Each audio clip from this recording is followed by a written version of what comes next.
Yes, good morning students. Welcome you to the online platform of your study, class 10th lecture chemical reactions and equations. Last lecture में हमने बात की थी हमारे दो topics की, combination reactions and decombination reactions. उसके तीन पार्ट्स थे, उनकी हमने बात करी। हमारा नेक्स्ट टॉपिक है displacement reaction. As you can see on the board, displacement reaction. पहली बार डिस्प्लेसमेंट होती है, डिस्प्लेसमेंट होती है बेटा एक की जगह दूसरे ने ले ली, डिस्प्लेस कर दिया उसको। डिस्प्लेस मतलब एक जगह से उठा के दूसरी जगह पे रख दिया, ठीक है, इसको डिस्प्लेसमेंट भी कहो। अब ध्यान से देखो डिस्प्लेसमेंट रिएक्शन की डेफिनेशन क्या है। सबसे पहले डेफिनेशन क्लियर होनी चाहिए। देखो लिखी हुई है, when a more reactive metal displaces the less reactive metal from its salt, the reaction is known as displacement reaction। सबसे easiest definition है क्या है कि नॉर्मली एक more reactive element less reactive element को उसके सोल्ट में से निकाल दे, इसको कहेंगे हम डिस्प्लेसमेंट रिएक्शन। अब आपको कैसे पता चलेगा कि कोई स्ट्रॉन्ग है कोई वीक है? तो इसके लिए आपको रिएक्टिविटी सीरीज याद करनी पड़ेगी। मैंने साइड में लिखी हुई है, जो आपको यूज आएगी। देखो, कालू नाम का माली आलू जरा फीके से पकाता है, क्यों हज आज आऊं। देखो के मतलब हमारा मैं यहाँ पे शॉर्ट फॉर्म लिखा होगा, तो थोड़ा सा ध्यान रखना।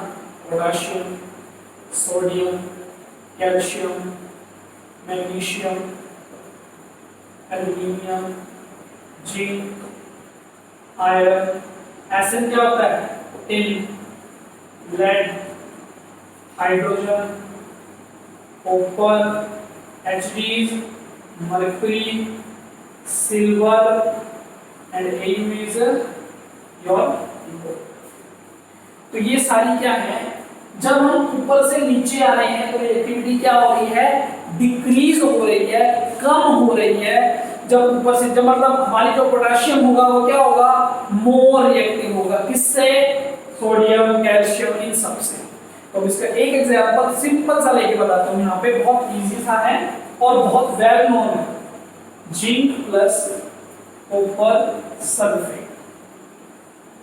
ध्यान दो यहाँ पे, जिंक कहाँ है? ये रहा जिंक। और कॉपर कहाँ है? ये रहा कॉपर। जिंक और कॉपर में से कौन ज्यादा पावरफुल है, ताकतवर कौन ज्यादा है, रिएक्टिव कौन ज्यादा है? जिंक है, क्योंकि कॉपर तो बहुत नीचे पड़ा हुआ है। तो क्या होगा? अब ये जिंक इस कॉपर को क्या करेगा? लात मार देगा और इसकी जगह आकर बैठ जाएगा और कॉपर को बाहर निकाल देगा। ठीक है, मतलब zinc plus copper sulphate give rise to Zn sulphate plus copper. एक और रिएक्शन इसी में बात करते हैं। लेट्स सपोज हम ये बात करते हैं Zn प्लस FeSO4 क्या बनेगा?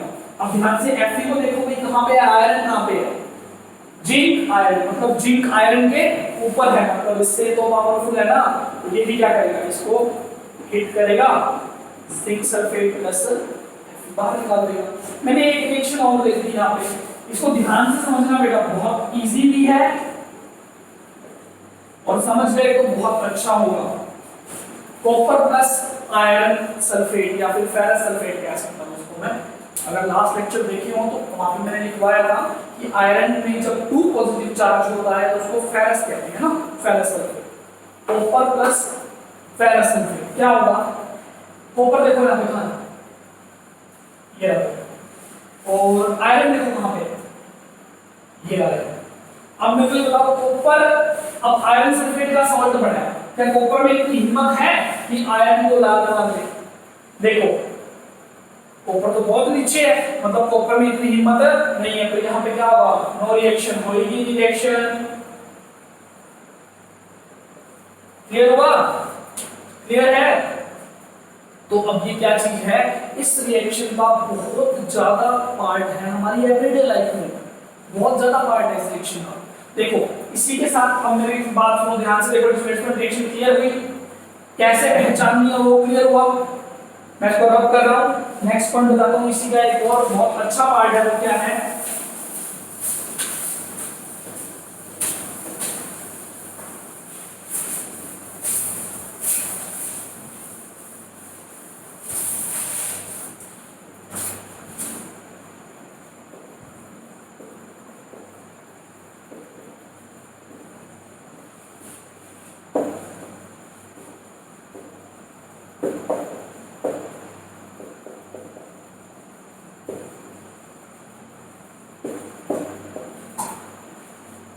क्वेश्चन क्या लिखा मैंने, can we keep a copper sulphate solution in iron vessel. दिमाग, केमिस्ट्री है, केमिकल रिएक्शंस है, तो केमिकल रिएक्शंस के ऊपर जाना चाहिए कि कॉपर सल्फेट के सॉल्यूशन को हम आयरन के वेसल में रख सकते हैं या नहीं।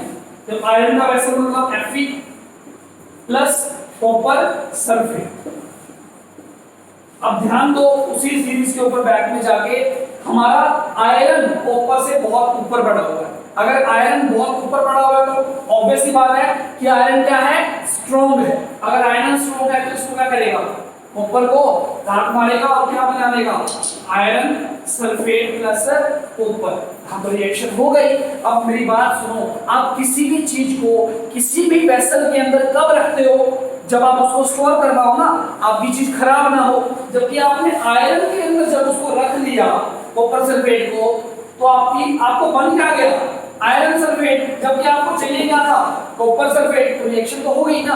अगर रिएक्शन हो गई तो इस क्वेश्चन का आंसर क्या होगा, no we can not keep, हम नहीं रख सकते, because iron is more reactive than copper. Clear हुआ, क्लियर है बिल्कुल। मतलब जिसमें रिएक्शन हो रही है उसको हम नहीं रखेंगे। अगर मैं बात करूं नेक्स्ट कि FeSO4 सॉल्यूशन,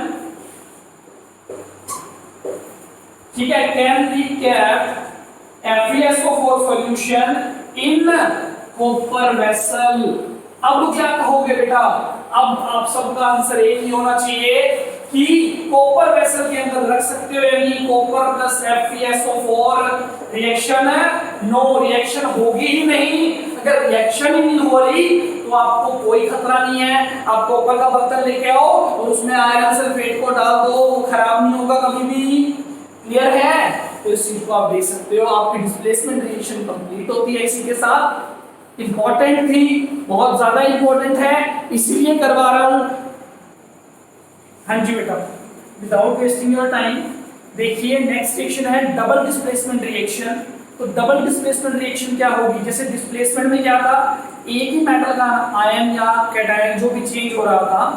अब है double displacement reaction, the reaction in which there is an exchange of ions between the reactants।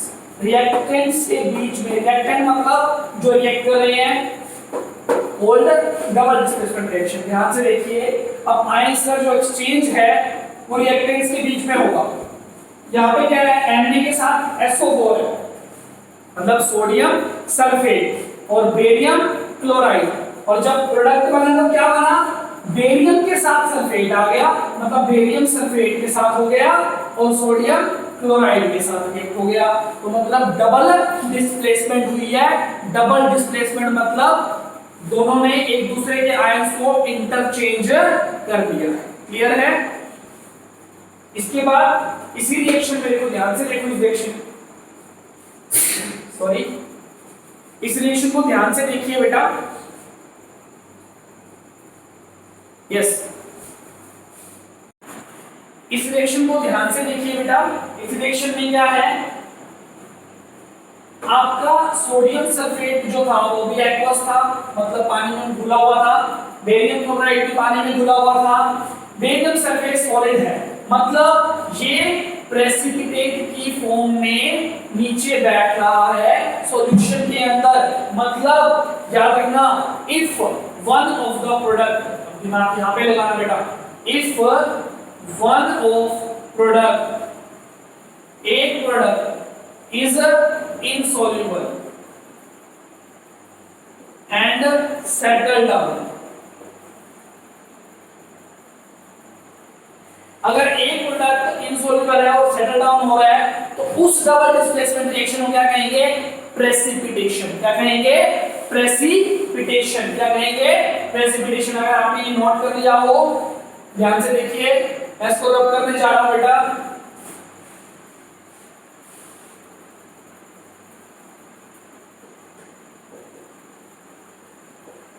Precipitation reaction, precipitation कहूंगा तो मतलब ये मेरा किसका एग्जांपल है? डबल डिस्प्लेसमेंट का तो जो है ही है, और ये एग्जांपल किसका है? प्रेसिपिटेशन रिएक्शन का भी एग्जांपल है। तो आपकी यहाँ पे डबल डिस्प्लेसमेंट के साथ साथ एक प्रेसिपिटेशन रिएक्शन भी क्लियर हो गई। प्रेसिपिटेशन रिएक्शन यहाँ से क्लियर हो गई है बिल्कुल। इसके बाद आपकी बात आती है, एक और एग्जांपल ले लेते हैं, NaCl plus AgNO3। NaCl plus AgNO3 क्या हुआ? NaNO3 और AgCl, मतलब सोडियम ने NO3 के साथ रिएक्ट कर लिया और Ag ने Cl के साथ एक्सचेंज कर लिया। दोनों ने अपने आयंस को एक्सचेंज करके दो न्यू प्रोडक्ट्स बनाए। ये डबल डिस्प्लेसमेंट के एग्जांपल हैं। तो डबल डिस्प्लेसमेंट आपको क्लियर हुआ बेटा बिल्कुल। क्या हुआ? Exchange of ions between the reactant. Reactant के बीच में एक्सचेंज होगा आयंस का, चाहे वो कैटायन हो चाहे एनायन हो। क्लियर हुआ? आपकी अब इसी के साथ चारों रिएक्शन की टाइप्स क्लियर हो चुकी हैं। अगर कोई डाउट हो तो डिस्कस करना। नेक्स्ट टॉपिक में हम रेडॉक्स रिएक्शंस की बात करेंगे। और आज का आपका होमवर्क क्या है, नोट कर लीजिए। क्या करके रहोगे आप कल? एक्सोथर्मिक रिएक्शंस, एंडोथर्मिक रिएक्शंस, दोनों exothermic reactions and endothermic reactions, ये आपका होमवर्क है बेटा। Thank you, stay safe, stay at your home. Thank you.